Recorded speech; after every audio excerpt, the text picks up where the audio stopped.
15 साल से अधिक का शासन तो नीतीश कुमार का हो गया अब। तो अपने शासन की उपलब्धियां उनको गिनानी चाहिए, मगर वो मतदाताओं को ले जाते हैं उस काल में जब लालू राबड़ी का शासन था।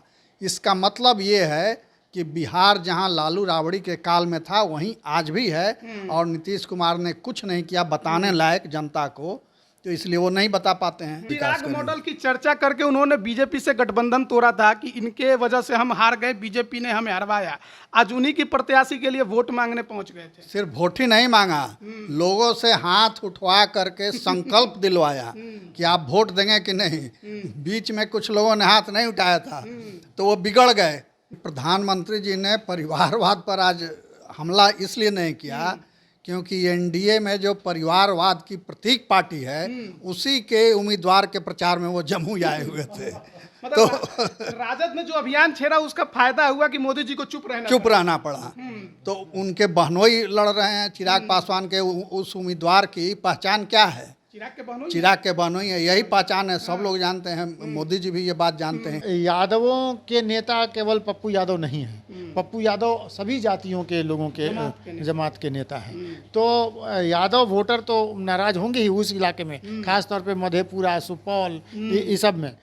लेकिन पप्पू यादव को खाली यादव वोट नहीं करते हैं, उनको जैसे राम कृपाल यादव हैं यहाँ, उनको मुसलमान भी वोट करते हैं, यानी भाजपा के प्रत्याशी हैं फिर भी। तो पप्पू यादव के साथ पूरी जनता वहाँ की है, और पूर्णिया की सीट कह सकते हैं कि राजद के लिए मुश्किल भरी है। ऐसा तो नहीं है कि लालू यादव डर गए पप्पू यादव से और उन्होंने अख्तरुल ईमान से या ओवैसी से बात करके सीमांचल का जो मामला है उसे ठंडाने की कोशिश की कि पहले पूर्णिया देखें और साथ ही साथ जो अन्य सीटें हैं सीमांचल की वहां भी देखें। ये आप कह सकते हैं, मैंने निश्चित रूप से ओवैसी की बात लालू प्रसाद यादव से जरूर हुई है, कोई ना कोई बात तो हुई है, कोई डीलिंग हुई है। जैसा कि आप बता रहे थे कि वो अंडर टेबल जो डीलिंग होती है वो भी हो सकती है। नमस्कार, आप लाइव बिहार देख रहे हैं, मैं हूं राजमोहन तिवारी। एक बार फिर से आप सभी का स्वागत है हमारे खास प्रोग्राम खबरों से खबरदार में। अगर सुर्खियों पर नजर डालें तो आज जमुई से एनडीए ने अपने चुनाव अभियान की शुरुआत कर दी है। लोजपा रामविलास के राष्ट्रीय अध्यक्ष चिराग पासवान के बहनोई अरुण भारती के लिए पीएम मोदी जमुई पहुंचे और उस दौरान मंच पर बिहार के मुख्यमंत्री नीतीश कुमार, उपेंद्र कुशवाहा भी नजर आए।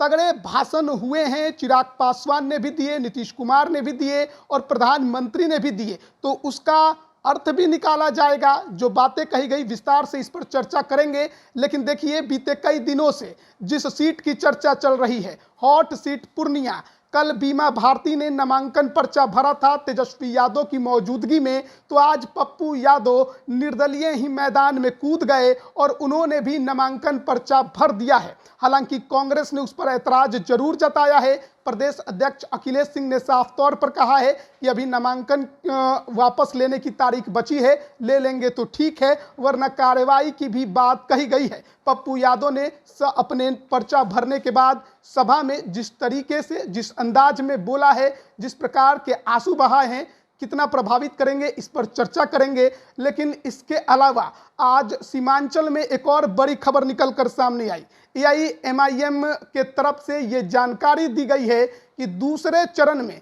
जिन 5 सीटों पर चुनाव होने वाले थे, जिसके लिए एआईएमआईएम के तरफ से ये कहा गया था कि 4 सीटों पर प्रत्याशी उतारे जाएंगे, अब एआईएमआईएम ने अपने कदम पीछे खींच लिए हैं। लेकिन सवाल है कि किसके कहने पर, क्या डील हुई है या फिर किसी को समर्थन देने की बात है। इसके अलावा अगर बात करें तो आज राजद और जदयू के जो स्टार प्रचारकों की सूची है उसे जारी कर दी गई है। और फिर बात हम बीजेपी की इसलिए करेंगे क्योंकि कांग्रेस छोड़ने वाले कांग्रेस के पूर्व अध्यक्ष अनिल शर्मा ने आज पार्टी ज्वाइन किया है और उन्होंने गांधी परिवार पर बड़े आरोप लगाए हैं। तो चर्चा करने के लिए हमारे साथ 2 वरिष्ठ पत्रकार मौजूद हैं, रवि रंजन जी हैं और प्रवीण बागी जी हैं। सबसे पहले चर्चा करेंगे जमुई में एनडीए की रैली से नीतीश कुमार का भाषण, पीएम मोदी का भाषण, चिराग पासवान का भाषण, कैसे देखते हैं?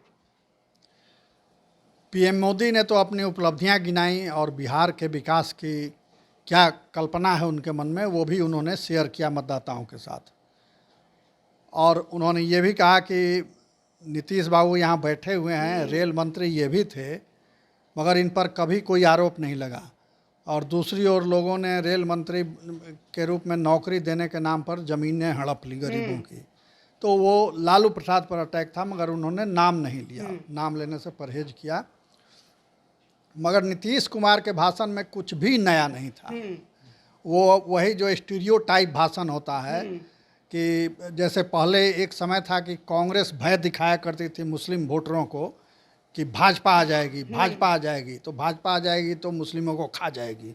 मतलब उसके पीछे का छुपा हुआ भाव यही रहता था। तो उसी तरह नीतीश जी भी अपने भाषण में 15 साल लालू का शासन, 15 साल लालू का शासन दिखलाते रहते हैं। 15 साल से अधिक का शासन तो नीतीश कुमार का हो गया अब। तो अपने शासन की उपलब्धियां उनको गिनानी चाहिए, मगर वो मतदाताओं को ले जाते हैं उस काल में जब लालू राबड़ी का शासन था।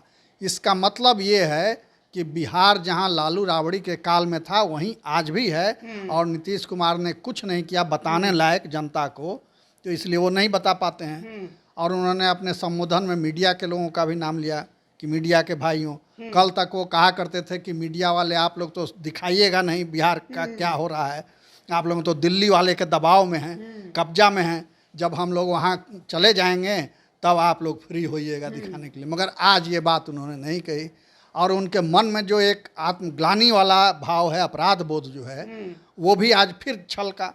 इसके पहले भी एक सभा में वो कह चुके थे कि अब कभी नहीं जाएंगे इधर उधर, अब रहेंगे प्रधानमंत्री के साथ ही रहेंगे, भाजपा के साथ रहेंगे।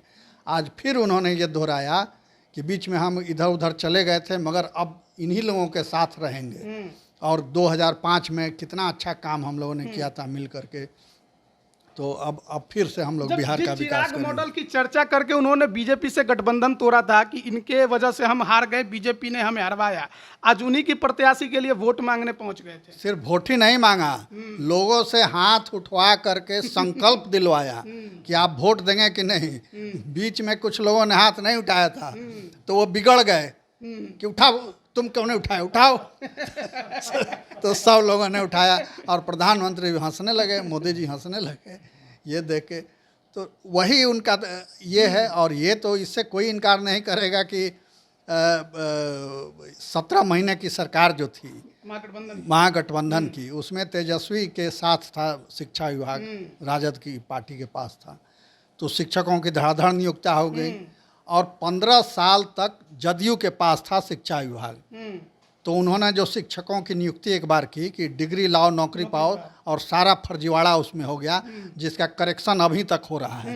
बार बार परीक्षाएं ली जा रही, ये लिया जा रहा है, और अंत में वो तमाम जो परीक्षाएं चल रही थी वो सब फ्लॉप शो हो गई। हाई कोर्ट ने कह दिया कि किसी को नहीं हटाया जाएगा, जो परीक्षा में फेल भी कर गए हैं सक्षमता परीक्षा में उनको भी नहीं नौकरी से हटाया जाएगा।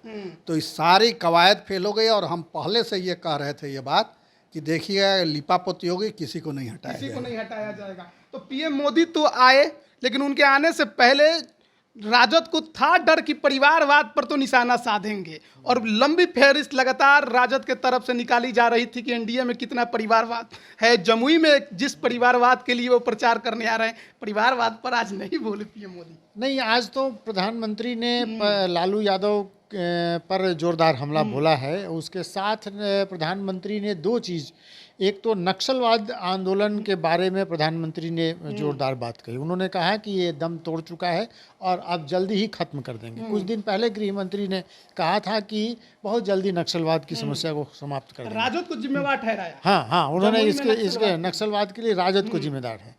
दूसरा, उन्होंने लालू प्रसाद यादव के भ्रष्टाचार पर बहुत ज़्यादा बातें की। उन्होंने ज़मीन लेने की बात, और ये भी कहा कि पाई पाई लौटाना पड़ेगा, नहीं तो ज़िंदगी भर जेल में सड़ना पड़ेगा।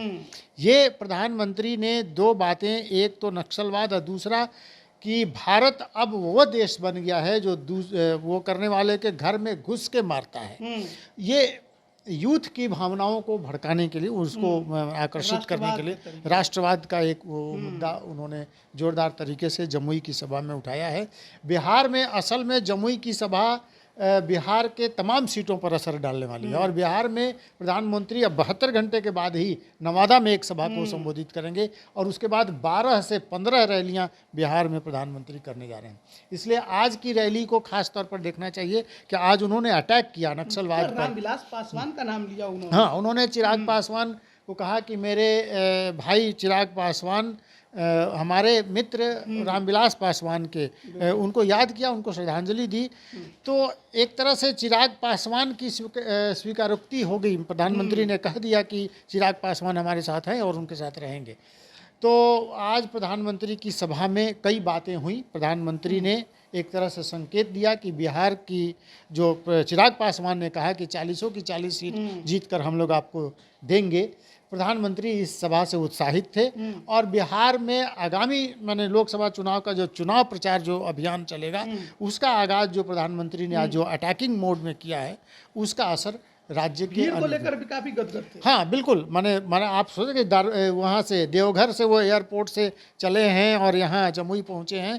तो कल ही माने देवघर के जो सांसद वहाँ के हैं निशिकांत दुबे, उन्होंने एक अभियान चलाया। उधर आसपास के देवघर से भी लोग आए जमुई में, माने आसपास के इलाके से लोग बड़ी संख्या में उस रैली में शामिल हुए। तो कहना नहीं होगा कि प्रधानमंत्री की आज की रैली बिहार के लिए जो आगाज उन्होंने किया उसका असर पड़ेगा, असर पड़ने वाला है। चलिए अब देखिए, इसमें एक बात मैं जोड़ना चाहूँगा कि प्रधानमंत्री जी ने परिवारवाद पर आज हमला इसलिए नहीं किया क्योंकि एनडीए में जो परिवारवाद की प्रतीक पार्टी है उसी के उम्मीदवार के प्रचार में वो जम्मू आए हुए थे। मतलब राजद में जो अभियान छेड़ा उसका फायदा हुआ कि मोदी जी को चुप रहना पड़ा। तो उनके बहनोई लड़ रहे हैं। चिराग पासवान के उस उम्मीदवार की पहचान क्या है? चिराग के बहनोई है, यही पहचान है। सब लोग जानते हैं, मोदी जी भी ये बात जानते हैं। इसीलिए उन्होंने परिवारवाद पर चुप रहना ही श्रेय कर समझा।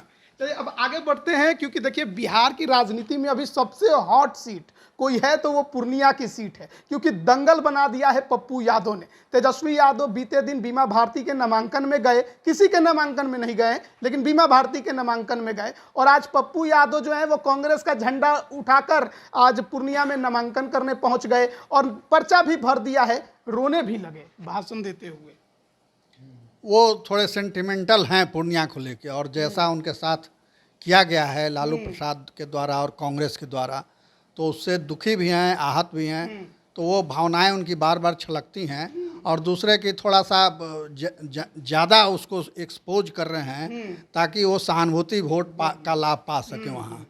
और पप्पू यादव को पूर्णिया में लोग भली भांति जानते हैं। वो उनको अपना परिचय देने की वहाँ ज़रूरत नहीं है। एक और उनके सपोर्टर भी हैं तो दूसरे और लोग उनसे आतंकित भी रहते हैं। दोनों बातें हैं वहाँ। और पूर्णिया में वो उस इलाके से 5 बार सांसद रह चुके हैं। मगर माने पूर्णिया और अगल बगल से मधेपुरा और इधर उधर मिला के, हाँ, कोसी सीमांचल से। मगर काम उन्होंने उस क्षेत्र के विकास के लिए बहुत कुछ नहीं किया है। ये ज़रूर है कि लोगों की, गरीब लोगों की, मजबूर लोगों की मदद में वो सबसे आगे रहे हैं। बिहार के बहुत कम राजनेता ऐसे होंगे जिन्होंने उतनी मदद की होगी लोगों की जितनी पप्पू यादव कर रहे हैं। और आज भी वो खड़े रहते हैं, हर पीड़ित मजलूम के साथ वो खड़े रहते हैं। ये उनके सारे अवगुणों पर पर्दा डाल देता है और उस पर भारी है। तो अब वो चाहते हैं कि हमारी यही छवि बने कि वो गरीबों के रहनुमा हैं, ये छवि बने, और इसी पर वो फोकस भी कर रहे हैं। वो एक तो अपना चेहरा बना रहे हैं, जो सहानुभूति की बात किया हमने, वो जो रोने धोने वाला उनका सिलसिला बीते कई दिनों से शुरू हुआ है। टॉर्चर की बात कह रहे हैं कि उनकी राजनीतिक हत्या करने की कोशिश की गई। क्या इसका इफेक्ट यादव वोट पर पड़ेगा? बिल्कुल पड़ेगा। और वहाँ आप देख लीजिए कि मुख्य मुकाबला पप्पू यादव से ही होगा, और पप्पू यादव और एनडीए के बीच मुकाबला होगा। राजद वहाँ तीसरे नंबर पर रहेगी, जो स्थिति अभी जो लग रही है। अब कल क्या होगा वो तो नहीं कह सकता, मगर अभी की स्थिति यही है कि पप्पू यादव बनाम संतोष कुशवाहा, यही फाइट होने वाली यही है। फाइट होने जा रहा है। देखिए बीते दिन रोड शो पूर्णिया में किया था बीमा भारती ने, गाड़ियों का काफिला था लेकिन सड़कों पर लोग उतने नहीं थे जो उनका अभिवादन करे, लेकिन आज पप्पू जब चले तो लगा पूरा पूर्णिया ही रोड पर है। हाँ, पप्पू यादव के समर्थन में पूर्णिया के लोग हैं, खास तौर पर युवक हैं और बड़ी संख्या में लोग माने जो चाहते हैं कि पप्पू यादव उनके सांसद नहीं, बने। इसके पीछे कारण क्या है? क्या पप्पू यादव स्थानीय हैं, उस क्षेत्र को लेकर थोड़े सेंटिमेंटल है, ये बड़ा कारण है, या लालू यादव ने उसको ऐसी लड़ाई बना दी कि पप्पू यादव ने ऐसा माहौल खड़ा कर दिया? हाँ नहीं, पप्पू यादव को लोग चूंकि चाहते हैं वहाँ के, और लालू यादव ने जो उनके साथ खेल किया उसका असर वहाँ पर पड़ा और लोगों ने ये समझ लिया कि हमारे नेता को इस तरह से किया जा रहा है और इसलिए एकजुट हो गई वहाँ की जनता। पप्पू यादव के साथ जो खेल हुआ है उसका उन्होंने जवाब दिया है और कांग्रेस ने हालांकि कहा है कि हम नामांकन का समर्थन नहीं करते हैं हमारे कोई, लेकिन कांग्रेस ने उनको पार्टी से निकाल दिया, चाहे कोई कार्रवाई कर दी, ऐसा नहीं है। तो ये फ्रेंडली फाइट माने कांग्रेस भी इसके लिए आगे तैयार कार्रवाई कर सकते हाँ, हैं। हो सकता है करे, लेकिन अभी फिलहाल कुछ नहीं हुआ। उन्होंने नामांकन किया, कहा था कि 4 को करेंगे, 4 को किया और उनकी नामांकन के समय बड़ी संख्या में लोग उसमें जुटे। ये दिखाता है कि पप्पू यादव के आगे बीमा भारती या राजद का कैंडिडेट कहीं टिकता कहीं नहीं। टिकता नहीं है। तो उसके पीछे बड़ा कारण क्या है? पप्पू या जो है वो यादव हैं और कहा जाता है बिहार में तो यादवों की ही तूती है और वोट जो है यादव का वो लालू यादव के साथ माना जाता है। अब माना जाए कि एक सीट ने कोसी सीमांचल का पूरा माहौल बदल दिया। देखिए, कोसी सीमांचल में पप्पू यादव का मसला जरूर असर डालेगा, लेकिन यादवों के नेता केवल पप्पू यादव नहीं हैं। पप्पू यादव सभी जातियों के लोगों के जमात के नेता हैं। तो यादव वोटर तो नाराज होंगे ही उस इलाके में, खास तौर पे मधेपुरा, सुपौल, इस सब में। लेकिन पप्पू यादव को खाली यादव वोट नहीं करते हैं, उनको जैसे राम कृपाल यादव हैं यहाँ उनको मुसलमान भी वोट करते हैं, यानी भाजपा के प्रत्याशी हैं फिर भी। तो पप्पू यादव के साथ पूरी जनता वहाँ की है और पूर्णिया की सीट कह सकते हैं कि राजद के लिए मुश्किल भरी है। तो इसी चर्चा में जोड़ लेते हैं AIMIM को। अब सीमांचल में 4 सीटें हैं और चारों पर उम्मीदवार उतारने की बात कही थी खुद प्रदेश अध्यक्ष अख्तरुल ईमान ने। आज वीडियो जारी करके कह दिया कि बस किशनगंज की सीट जहां से हमने नामांकन किया है वहीं लड़ेंगे, अन्य जो सीमांचल की 3 सीट है वहां पर कैंडिडेट नहीं देंगे। तो डीलिंग पप्पू यादव से हो गई या लालू यादव से हो गई? 4 नहीं, बाद में तो 13 सीट पर उन्होंने घोषणा कर उन्होंने दी कहा थी। है कि अन्य सीटों पर हमारे निर्णय अभी नहीं हुए हैं, बाद में उस पर फैसला लेंगे, केवल दूसरे फेज के लिए अभी उन्होंने बोला है। उसमें देखिए 2 बातें हैं। एक तो या तो ये हो सकता है कि उनको उम्मीदवार नहीं मिल रहे हों, योग्य उम्मीदवार, कैंडिडेट का अभाव होगा, या दूसरे की फिर कहीं डीलिंग हुई होगी। तो चुनाव का समय है तो राजनीतिक पार्टियां और उम्मीदवारों के द्वारा डीलिंग की जाती है। अंडर टेबल डीलिंग का मतलब आप समझ रहे हैं और हमारे दर्शक भी समझते होंगे कि क्या हम कहना चाहते हैं। तो वो डीलिंग भी एक महत्वपूर्ण फैक्टर हो सकता है जिसके चलते उन्होंने चुनाव नहीं लड़ने की वहाँ घोषणा की, सिर्फ वो जो किशनगंज वाली सीट है वहाँ लड़ेंगे। तो दोनों बातें हो सकती हैं। अब सच क्या है ये तो तफ्तीश करनी पड़ेगी इसकी, मगर ये है कि वो चुनाव को ज़रूर प्रभावित करते। कमज़ोर कैंडिडेट भी होता तो वो जो वोट काटता वो राजद का वोट काटता, MY का वोट काटता। वो हिंदुओं का वोट तो बहुत कम जाता है MIM को, मगर मुस्लिमों का वोट अच्छी खासी संख्या में जाता, तो वो क्षति राजद को होती। तो इसलिए पप्पू यादव भी फैक्टर हो सकते हैं और राजद भी फैक्टर हो सकता है। आपको क्या लगता है? वो जानते थे ओवैसी की पूर्णिया में पप्पू यादव खड़े हो गए तो वहाँ से वो जीतेंगे नहीं। दूसरी महत्वपूर्ण बात है कि ओवैसी ने जिस तरह से इसको चैलेंज किया था मुस्लिम वोटर्स को कि अपने तरफ वो, और उसका एक असर था। लालू प्रसाद यादव के लिए वो बहुत बड़े चैलेंज थे और उन्होंने पूर्णिया से अपना नाम खींच के एक तरह से कह सकते हैं कि लालू प्रसाद यादव को ही सहयोग किया है।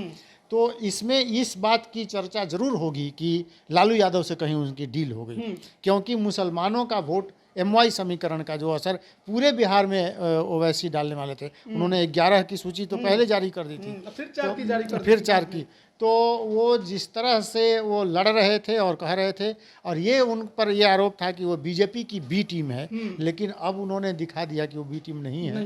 अब लालू यादव को एक तरह से फायदा पहुंचेगा। अपने सीट पे तो लड़ेंगे, लेकिन जहां नहीं लड़ेंगे वहां फायदा पहुंचाएंगे। लेकिन अब तक ये फाइनल नहीं किए हैं कि किसको फायदा पहुंचाएंगे, क्योंकि कह रहे हैं कि समर्थन देने पर आगे फैसला लेंगे। वो डील होगा, फिर उसके लिए एक अलग डीलिंग होगी कि जहाँ से ज़्यादा आश्वासन मिलेगा उसको समर्थन उन्होंने देंगे। सिवान में हिना साहब को समर्थन का ऐलान पहले कर दिया है। पप्पू यादव ने भी कई दफा कहा है कि हिना साहब के लिए हम खड़े रहेंगे। पूर्णिया की सबसे बड़ी बात अभी चल रही है, क्योंकि कटिहार और अररिया तो अभी उतने लाइमलाइट में नहीं है, लेकिन AIMIM अगर पूर्णिया में पप्पू यादव के साथ चली जाती है तो कितना बड़ा झटका होगा राजद के लिए। पूर्णिया में तो कुछ जरूर क्षति पहुंचती पप्पू यादव को, अगर MIM वहाँ से कैंडिडेट देती तो पप्पू यादव भी राहत की सांस ले रहे होंगे। मगर सिवान में हिना साहब को चाहे MIM सपोर्ट करे, पप्पू यादव सपोर्ट करे, या लालू प्रसाद खुद जाके चुनाव प्रचार क्यों न करें, हिना साहब वहाँ फाइट में नहीं रहेंगी। 4 चुनाव वो हार चुकी हैं, साहबुद्दीन के रहते हार चुकी हैं, तो अब तो और स्थिति वहाँ उनके नियंत्रण से बाहर हो गई है। तो इसलिए वो ठीक है, राजनीतिक परिवार है तो वो अपना उपस्थिति दिखलाने के लिए एक नॉमिनेशन किया है उन्होंने, वो चुनाव लड़ेंगी, मगर बहुत असर नहीं पड़ने वाला है। बहुत असर नहीं पड़ने वाला बिल्कुल है। नहीं। और पूर्णिया में जैसा आपका मानना है कि अभी पूर्णिया पप्पू में यादव फायदा होगा पप्पू यादव को, MIM के एब्सेंट रहने से फायदा होगा पप्पू यादव को। पप्पू यादव को फायदा होने जा रहा है। अब मान के हर कोई यही चल रहा है कि ज्यादा कुछ असर नहीं पड़ने वाला है ना, अगर कुछ बड़ा कांड ना हो जाए पूर्णिया में। हाँ देखिए, ओवैसी का वैसे भी बिहार में जन्म, लेकिन सीमांचल के इलाके में उनका वोट है। लेकिन विधानसभा में तो खेल कर दिया था उन्होंने। हाँ, उन्होंने तो सीमांचल में किया उन्होंने, माने पूरे बिहार में जिस तरह से 14-15 लिस्ट वो उन्होंने कह दिया कि खड़ा करेंगे, वो केवल मुस्लिम मतदाता। अच्छा, उनके पास प्रत्याशी भी कौन है, वो जो बातें कर रहे हैं उसके हिसाब से उनके पास केवल मुस्लिम प्रत्याशी हैं। उन्होंने उपेंद्र कुशवाहा को ऑफर किया था, और अब कई लोगों को उन्होंने, कोई तो नहीं गया उनके साथ।